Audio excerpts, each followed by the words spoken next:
বিশ্বনবীর সাহাবারা একবার সফরে বেরোলেন। সফরে বেরিয়ে হঠাৎ দেখলেন মরুভূমির মাঝখানে কিছু লোক জটলা পাকিয়ে রেখেছে, একটা লোক শুয়ে আছে। আবু সাঈদ আল খুদরি ছিলেন ওই সফরের লিডার। বললেন, কি হয়েছে? তারা বলল, আমাদের নেতাকে সাপে কামড় দিয়েছে, আরেক বর্ণনায় বিচ্ছু কামড় দিয়েছে, বিষের ব্যথায় আমাদের নেতা মারা যাবে।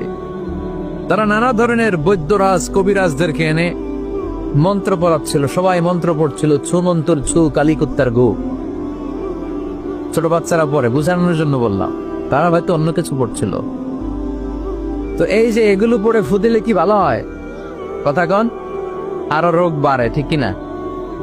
তো আমরা ঝাড়ফুঁক করব।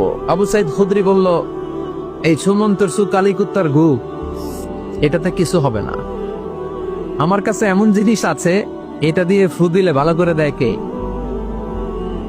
সবাই বলল, তাহলে আমাদের নেতাকে ভালো করো। আবু সাইদ খুদরি বলল, তাহলে আমার ছাগল দিতে হবে, এক পাল ছাগল। ওরা রাজি হলো।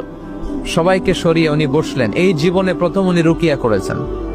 সূরা ফাতিহা পড়ে একবার ফু দিলেন, চোখ বন্ধ ছিল, সর্দারের চোখ খুলে ফেলেছে। আবার ফু দিলেন, এবার বসে গেছে, আবার ফু, হাঁটতে শুরু করছে, পুরা সুস্থ। সুবহানাল্লাহ পড়েন। এক পাল ছাগল পেলেন, পথিমধ্যে একটা ছাগল জবাই করেও খেলেন। এরপর বিশ্বনবীর কাছে এসে মাসালাটা রিচেক করে নিলেন, ক্রস চেক, ডাবল চেক। আপনারা এখন ইউটিউবের সময় না, যে কোনো জিনিস সার্চ দিলেই সব পাওয়া যায়, আপনি জানতে পারবেন। একটা বিষয়ের উপর অনেকগুলো আলেমের বক্তব্য শুনবেন, ফলে ওভারঅল একটা ধারণা আপনি পেয়ে যাবেন। বুঝতে পেরেছেন?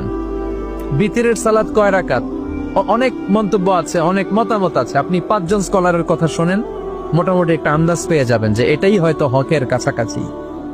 গোড়ামি করা যাবে? ইসলামে গোড়ামি নাই। ইসলামের সৌন্দর্য হচ্ছে আত-তাইসির, simplicity is the beauty of Islam. সহজীকরণ হচ্ছে ইসলামের সৌন্দর্য। বিশ্বনবীকে যে কোনো অপশন দিলে সবচেয়ে সহজ অপশনটা নিতেন। সুবহানাল্লাহ পড়েন। বিশ্বনবীর কাছে এসে বললেন, ইয়া রাসূলুল্লাহ, সূরা ফাতিহা দিয়ে ঝাড়ফুঁক করে এক বর্ণনায় 100টা, আরেক বর্ণনায় 30টা ছাগল আমরা পেয়েছি। পথিমধ্যে একটা ছাগল জবাই করে আমরা খেয়েছি।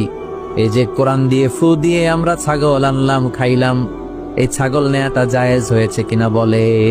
মাসালা ক্রস চেক করতে আসছে, ডাবল চেক, দেখে বিশ্বনবী কি বলে। বিশ্বনবী বলেন, জায়েজ হয়েছে মানে কোরআনের দাম বাড়ায় দিয়ে আসছিস বেটা। আল্লাহু আকবার।